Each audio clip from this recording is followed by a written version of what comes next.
Friends, welcome back to my channel. ಇವತ್ತಿನ ವಿಡಿಯೋದಲ್ಲಿ ನಾನು ಹೋಮ್ ಮೇಡ್ ಆಗಿ ಒಂದು ಫೇಸ್ ಪ್ಯಾಕನ್ನು ಯಾವ ಥರ ಮಾಡ್ಕೊಳ್ಳೋದು ಅಂತ ಇವತ್ತಿನ ವಿಡಿಯೋದಲ್ಲಿ ನೀವು ತಿಳಿಸಿಕೊಡ್ತೇನೆ. ಅದಕ್ಕಿಂತ ಮೊದಲು ಯಾರೆಲ್ಲ ನನ್ನ ಚಾನಲ್ನ ಸಬ್ಸ್ಕ್ರೈಬ್ ಮಾಡ್ಕೊಂಡಿಲ್ಲ, ಪ್ಲೀಸ್ ಸಬ್ಸ್ಕ್ರೈಬ್ ಮಾಡಿ.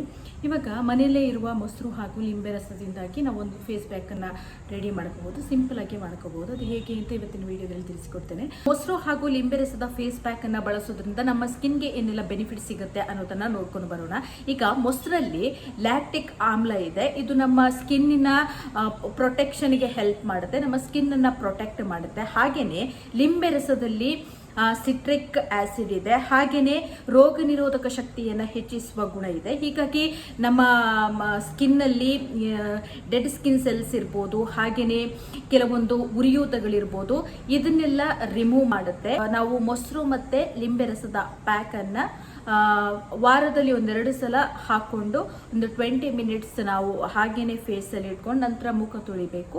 ಈ ಥರ ಮಾಡೋದ್ರಿಂದ ನಮ್ಮ ಸ್ಕಿನ್ ಕಾಂತಿಯುತ ಆಗುತ್ತೆ. ಹಾಗೆಯೇ ಸ್ಕಿನ್ ಈಗ ಓಪನ್ ಪೋರ್ ಇರುತ್ತೆ ಫೇಸಲ್ಲಿ, ಕೆಲವರಲ್ಲಿ ಇದು ಕೂಡ ಕ್ಲಿಯರ್ ಆಗುತ್ತೆ.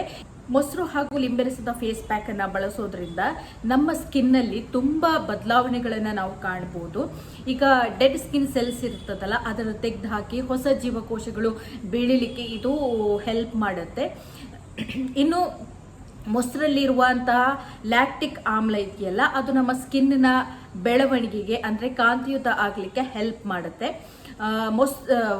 ಲಿಂಬೆ ರಸದಲ್ಲಿ ಸಿಟ್ರಿಕ್ ಆಸಿಡ್ ಇದೆ ಹಾಗೂ ರೋಗ ನಿರೋಧಕ ಶಕ್ತಿಯನ್ನು ಹೆಚ್ಚಿಸುವ ಗುಣ ಇದೆ. ಹೀಗಾಗಿ ನಮ್ಮ ಸ್ಕಿನ್ನನ್ನು ಅದು ಪ್ರೊಟೆಕ್ಟ್ ಮಾಡುತ್ತೆ, ಕಾಂತಿಯುತ ಆಗಿ ಮಾಡುತ್ತೆ. ಹಾಗಾದರೆ ಈಗ ಇದನ್ನು ಬಳಸೋದು ಹೇಗೆ ಅನ್ನುವಂಥದ್ದು, ಫೇಸ್ ಪ್ಯಾಕನ್ನು ನಾವು ಬಳಸೋದು ಹೇಗೆ ಅನ್ನುವಂಥದ್ದನ್ನು ನೋಡ್ಕೊಂಡು ಬರೋಣ ಬನ್ನಿ.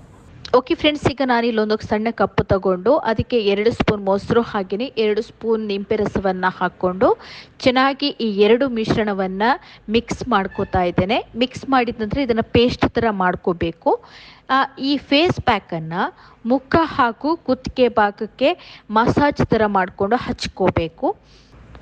ಮೊಸರು ಹಾಗೂ ನಿಂಬೆ ರಸದ ಫೇಸ್ ಪ್ಯಾಕನ್ನು ಈ ಥರ ಮುಖಕ್ಕೆ ಅಪ್ಲೈ ಮಾಡಬೇಕು. ಕುತ್ತಿಗೆ ಭಾಗಕ್ಕೆ ಕೂಡ ನೀವು ಅಪ್ಲೈ ಮಾಡ್ಕೋಬೋದು. 20 ಮಿನಿಟ್ಸ್ ಇದನ್ನು ಹಾಗೇ ಬಿಡಬೇಕು. ಇದು ಚರ್ಮವು ಚೆನ್ನಾಗಿ ಇದನ್ನು ಹೀರ್ಕೋಬೇಕು. 20 ಮಿನಿಟ್ಸ್ ಬಿಟ್ಟ ನಂತರ ವಾರ್ಮ್ ವಾಟ್ರಲ್ಲಿ ಮುಖವನ್ನು ತೊಳಿಬೇಕು. ನಂತರ ನೀವು ಮಾಯ್ಶ್ಚರೈಸರನ್ನು ಕೂಡ ಅಪ್ಲೈ ಮಾಡ್ಕೋಬೋದು. ವಾರದಲ್ಲಿ 2-3 ಸಲ ಇದನ್ನು ಈ ಥರ ಮಾಡಿಕೊಂಡು ಬಂದರೆ ನಿಮ್ಮ ಫೇಸ್ ಗ್ಲೋ ಆಗುತ್ತೆ.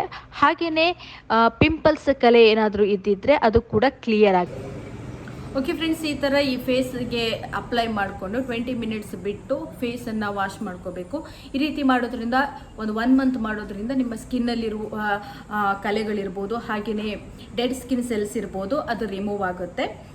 ಓಕೆ ಫ್ರೆಂಡ್ಸ್, ಈ ವಿಡಿಯೋ ನಿಮಗೆ ಇಷ್ಟ ಆಗಿದೆ ಅಂದ್ಕೊಂಡಿದ್ದೇನೆ. ಇಷ್ಟ ಆಗಿದ್ರೆ ಪ್ಲೀಸ್ ಲೈಕ್, ಕಮೆಂಟ್ ಮಾಡಿ. ಹಾಗೆ ಯಾರೆಲ್ಲ ಸಬ್ಸ್ಕ್ರೈಬ್ ಮಾಡ್ಕೊಂಡಿಲ್ಲ ಪ್ಲೀಸ್ ಸಬ್ಸ್ಕ್ರೈಬ್ ಮಾಡಿ.